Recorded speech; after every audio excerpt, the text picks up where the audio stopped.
तो हेलो दोस्तों, स्वागत है आप सभी का आपके अपने यूट्यूब चैनल समय लेक्चरर में।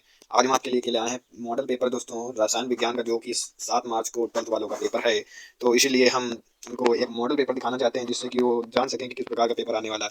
तो चलिए शुरू करते हैं। पहले नंबर प्रश्न में क्या कह रहा है, एक क्रिस्टलीय ठोस में क्या होता है दोस्तों? ठोस में होता है तो क्या होता है, लघु परास कोटि। ठीक, आगे चलते हैं दोस्तों। दूसरा नंबर प्रश्न क्या कह रहा है हमारे, हम सभी इस प्रकार का ये विशेष रूप से थोड़ा बना हुआ मॉडल पेपर है। तो NH2CO के एक जलीय विलयन की मोललता 4.44 मोल है। ठीक है दोस्तों, 4.44 मोल के प्रति केजी है। विलयन में यूरिया का मोल प्रभाव तो ये कितनी हो जाएगी? सही ऑप्शन होगा ए नंबर, 0.074। ठीक है, आगे देखिए दोस्तों। ग नंबर प्रश्न में आ चुके हैं NiCO4 में Na की आंशिक संख्या। तो ये दोस्तों हमारा आंशिकरण संख्या पूछ रहा है। तो इसमें दोस्तों सारे ऑप्शन गलत हैं आपके। ठीक, क्योंकि इसकी आंशिकरण 0 होती है। ठीक है, याद रखिएगा, ये विशेष रूप से प्रश्न है। इसकी आंशिकरण 0 होता है। NiCO4 का होल, NiCO का होल 4 जो होता है, इसका आंशिकरण संख्या कितनी होती है आप सभी को याद होगा, 4। ठीक है, आगे प्रश्न चलते हैं कि दोस्तों कह रहा है घन व चमकीले विद्युत विज्ञापनों में प्रयुक्त होने वाली गैस होती है। तो कौन सी गैस होती है दोस्तों? हीलियम गैस होती है। ठीक है, हीलियम गैस होती है, हमारा सही ऑप्शन हो जाएगा। ठीक है, आगे चलते हैं। अंगा नंबर प्रश्न में कह रहा है निम्नलिखित में कौन सा कार्बोहाइड्रेट शर्करा नहीं है दोस्तों? तो यहाँ पे शर्करा कौन सा नहीं है जिसमें हाइड्रोजन और कार्बन नहीं पाया जाता है? तो ये सेलुलोज हमारा सही ऑप्शन हो जाएगा। ठीक है, और प्रश्न नंबर 4 में हम आ चुके हैं। प्रश्न नंबर 4 हमारा क्या कहला है, क्लोरोफॉर्म का उपयोग होता है। तो दोस्तों क्लोरोफॉर्म का उपयोग विलायक के रूप में होता है। जो इतने ऑप्शन दिए हैं दोस्तों, वो उतने में तो ऐसा ही प्रतीत हो रहा है कि कीटनाशक में होता नहीं, फफूंदानाशक में होता नहीं, अवशेषक में नहीं, तो विलायक में होता है। ठीक है, चलते हैं आगे। और देखिए प्रश्न नंबर 2 में क्या कह रहे हैं, कहा है अक्रिस्टलीय पद में को परिभाषित करें, उदाहरण भी दें। ठीक है, काय केंद्रित घन क्रिस्टलीय संरचना की परमाणु की संख्या भी लिखें। ठीक है, और यहाँ पे 90% H2SO4 अम्ल का अपेक्षित घनत्व 1.84 अम्ल मोलरता। ठीक है दोस्तों, अम्ल मोलरता एवं नॉर्मलता की गणना कीजिए। ठीक है, ध्यान से पढ़ना, इस प्रकार का पेपर आएगा। 2-4 प्रश्न आपके अच्छे खासे तो हर हालत में फंसने हैं। वैद्युत रासायनिक श्रेणी क्या, दो उपयोग लिखो।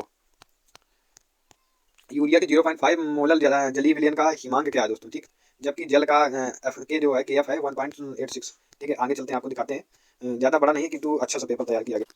ठीक है दोस्तों, खा नंबर में क्या कह रहा है, कोल राउस नियम की व्याख्या कीजिए। किसकी? कोल राउस नियम, आपने पढ़ा होगा 12th में।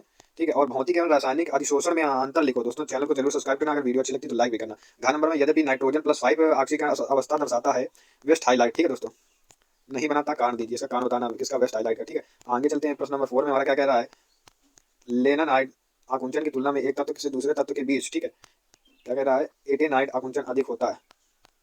ये आपको बताना है। और खा नंबर प्रश्न का है, निम्न पर टिप्पणी लिखिए। किस पर टिप्पणी लिखना, आगे चलते हैं बताते हैं आपको।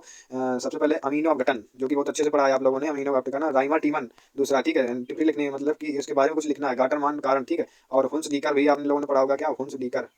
हुंस डीकर सभी बच्चों ने ध्यान से पढ़िए, नहीं तो आप तैयार कर लीजिए कुछ प्रश्नों को।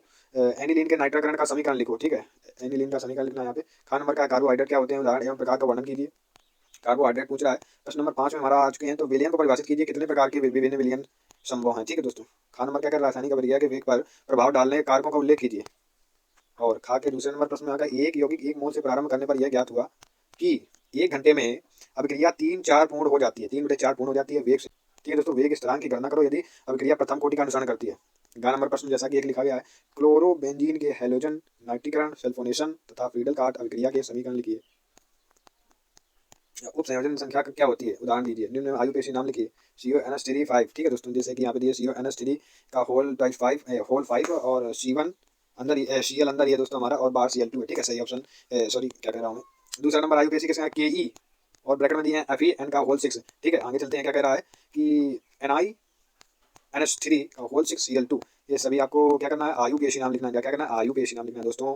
बिल्कुल भी मजा आने वाला है अभी अगली वीडियो में। 6 नंबर क्या कह रहा है, 2.5 जी एथेनोइक अम्ल में 74 ग्राम बेंजीन घोला गया। ठीक, घोला गया, सॉरी। एथेनोइक अम्ल की सांद्रता 1 ppm मोल अंश और 0% द्रव्यमान। ठीक है, आगे चलते हैं। मोललता की गणना कीजिए। क्या करना है इस प्रश्न में, मोललता की गणना करना। ठीक, पहले नंबर ppm मोल अंश द्रव्यमान, मोललता की गणना। ठीक, आगे चलते हैं। खा नंबर अर्धशैलों के विभवांतर को कैसे ज्ञात करें। ठीक, ये भी आपको लिखना है। 7 नंबर डिकन विधि द्वारा क्लोरीन उत्पादन का वर्णन करो। 2 रासायनिक गुण, भौतिक गुण एवं उपयोग लिखिए। किसका?